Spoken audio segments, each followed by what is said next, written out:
আসসালামু আলাইকুম এভরিওয়ান। আজকে আমি আপনাদের সাথে শেয়ার করতে যাচ্ছি দুবাইতে আমার ৩য় সি সেকশনের এক ভয়ংকর অভিজ্ঞতা। ভয়ংকর কেন বলছি সেটাই আজকে আপনাদের সাথে শেয়ার করব। এটাই ছিল দুবাইতে আমার ১ম সি সেকশন। আমার জায়ানের বার্থ ব্লগ আজকে আপনাদের সাথে শেয়ার করব। এখন ভোর ৫টা। যেটা হচ্ছে অ্যাস্টার হসপিটাল। আমাদের সকাল ৮টায় অ্যাপয়েন্টমেন্ট নেওয়া ছিল সিজারের জন্য। যেহেতু এটা আমার প্ল্যান্ড সি সেকশন। আগে থেকেই হসপিটালের অ্যাপয়েন্টমেন্ট নেওয়া থেকে শুরু করে আ জরুরি সবকিছুই আমরা আগে থেকেই করে রেখেছিলাম। আমার গাইনোকোলজিস্ট বলেছিল সকাল ৫ টায় যেন আমরা হসপিটালে উপস্থিত থাকি। সেই মতো আমরা ভোর ৫ টা হসপিটালে এসে উপস্থিত হই। আর প্রয়োজনীয় ডকুমেন্টস সবকিছু রিসেপশনে সাবমিট করি। আরেকটা কথা, দুবাইতে যদি ইন্সুরেন্স না থাকে তাহলে ট্রিটমেন্ট কস্টটা খুব বেশি পড়ে। যেহেতু আমার ইন্সুরেন্স ছিল সেক্ষেত্রে 10% কোপেমেন্ট ছিল আমাদের ইন্সুরেন্সের। আর আরেকটা ইম্পোর্টেন্ট কথা হলো যে যেকোনো ইন্সুরেন্সই সব হসপিটাল কভার করে না। প্রত্যেকটা ইন্সুরেন্সে তাদের নিজস্ব একটা রেঞ্জ বা নিজস্ব একটা নেটওয়ার্ক থাকে। সেই অনুযায়ী আপনাদের হসপিটাল চুজ করতে হয়। এমন না যে আমার এই হসপিটালটা পছন্দ হয়েছে আমি এখানেই সি সেকশন করতে পারবো আমার ইন্সুরেন্সে। আপনাকে ১ম এ দেখতে হবে যে আপনার ইন্সুরেন্সে কোন হসপিটালগুলো কভারেজ থাকে। তো অ্যাস্টার হসপিটালে যেহেতু আমার কভারেজ ছিল আর এই অ্যাস্টার হসপিটালটা ছিল একদম আমার বাড়ির পাশেই। আমার যেহেতু আরো ২ টা বেবি আছে আর ওদের টেক কেয়ার করার মতো বাড়িতে কেউ ছিল না। তাই আমরা অ্যাস্টার হসপিটালটাই বেছে নিয়েছিলাম। তো যাই হোক, অ্যাডমিশন প্রসিডিওর শেষ করার পর আমাদের 5th ফ্লোরে একটা রুম দেওয়া হয় ১ম এ। আমি ভেবেছিলাম এটাই হয়তো আমার কেবিন, কিন্তু না। পরবর্তীতে আমাকে যেহেতু কমপ্লিকেশন এর কারণে আইসিইউতে শিফট করা হয়, এই রুমটা আমরা ছেড়ে দিয়েছিলাম। আমাদের পরে অন্য একটা রুম দেওয়া হয়েছিল। যাই হোক, রুম দেওয়ার পর আমাকে আ অপারেশনের আগে যে সকল প্রসিডিওর থাকে, যেমন ১ম এই আমাকে আমার পরনের কাপড় চেঞ্জ করে একটা গাউন দেওয়া হয়। তারপর যে সকল টেস্ট বাকি থাকে সেগুলো করা হয়। তো সব প্রসিডিওর শেষ করে আমাকে অপারেশন থিয়েটারে নিয়ে যাওয়া হচ্ছিল। সিজারের অভিজ্ঞতা আমার জন্য নতুন না হলেও এইবারের অভিজ্ঞতাটা ছিল একদম অন্যরকম। কারণ একে তো পরিবারের কাউকে এবার পাশে পাইনি। প্লাস আমার পোস্টপার্টাম হ্যামারেজ এর কারণে আইসিইউতে শিফট করা হয়। মোট ৩ দিন আমি এখানে আইসিইউতে ছিলাম।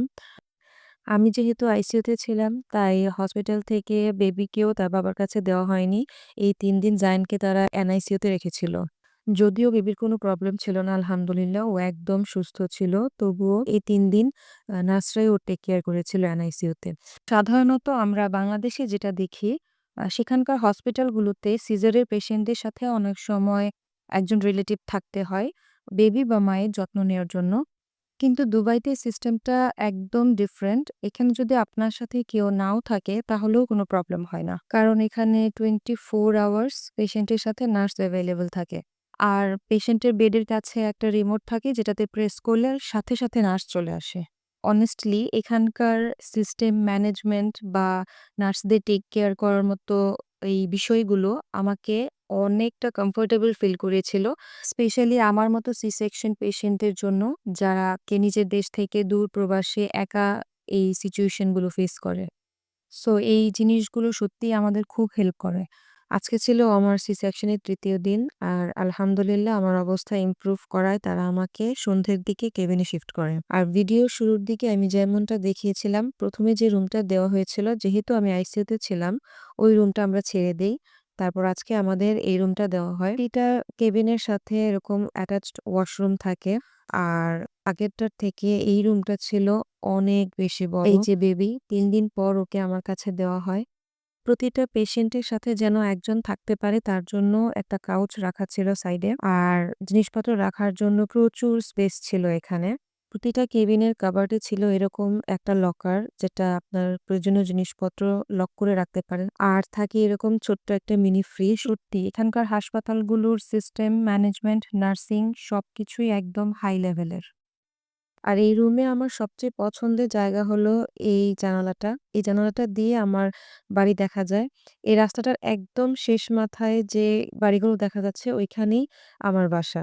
আইসিইউতে থাকাকালীন আমাকে কোনো খাবার দেওয়া হয়নি। কিন্তু কেবিনে শিফট করার পর আমার খাবার স্টার্ট করে তারা। এখানে খাবারের সিস্টেমটা ছিল একটু অন্যরকম। এখানে তারা এরকম একটা মেনু কার্ড দেয় আর এখান থেকে আপনি আপনার ব্রেকফাস্ট, লাঞ্চ কিংবা ডিনার চুজ করতে পারেন। তারপর সেই অনুযায়ী তারা খাবার পৌঁছে দিত রুমে।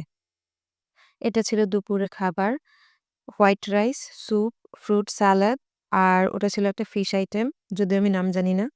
বিকেলে তারা চায়ের সাথে এরকম বিস্কিট দিত। এটা ছিল রাতের খাবার। খাবারগুলো আসলেই অনেক টেস্টি ছিল আর obviously হেলদি। আইসিইউতে এত কষ্টের পর এই ছোট, ছোট বিষয়গুলো সত্যিই ভালো লাগছিল। আর সবচেয়ে ভালো লাগছিল নিজের বেবিটাকে কাছে পেয়ে। আজ সি সেকশনের আমার ৫ম দিন। নরমাল যাদের সিজার হয় তারা ৩য় দিনই বাড়ি চলে যেতে পারে। কিন্তু আমার যেহেতু কমপ্লিকেশন ছিল সেহেতু এক্সট্রা ২ দিন স্টে করতে হয়েছিল হসপিটালে। যাই হোক আজকেই হাসপাতাল থেকে আমাকে ডিসচার্জ করা হলো। আমরা চলে যাওয়ার জন্য সবকিছু গুছিয়ে নিয়েছি। যেহেতু আমরা একাই ছিলাম, আমাদের সাথে কেউ ছিল না। ও একাই নিচে গাড়িতে জিনিসপত্র নিয়ে যাচ্ছিল। আবার ৫ তলা পর্যন্ত উঠে আসছিল। ওর উপর খুব প্রেশার পড়ে যাচ্ছিল বুঝতেই পারছিলাম। কিন্তু তখন কিছু করারও ছিল না। আজ আমাদের জীবনের সবচেয়ে কঠিন কিন্তু সবচেয়ে সুন্দর একটা অধ্যায় শেষ হলো। এখানকার নার্সরা, ডাক্তাররা সত্যি অমায়িক ও অসাধারণ ছিল। বিশেষ করে নার্সরা যেভাবে আমার পাশে ছিল, যত্ন নিয়েছিল, আমি কখনো ভুলতে পারব না। আর আমার স্বামী যে একা হাতে সব সামলেছে, তার প্রতি কৃতজ্ঞতা প্রকাশ করার মতো ভাষা আমার কাছে নেই। ওর পরিশ্রম আর ওর সাপোর্ট না থাকলে হয়তো এই যাত্রাটা সহজ হতো না। সবশেষে শুধু এটুকুই বলবো, জীবন সবসময় সহজ নয়। আল্লাহর উপর ভরসা রাখুন, ধৈর্য ধরুন।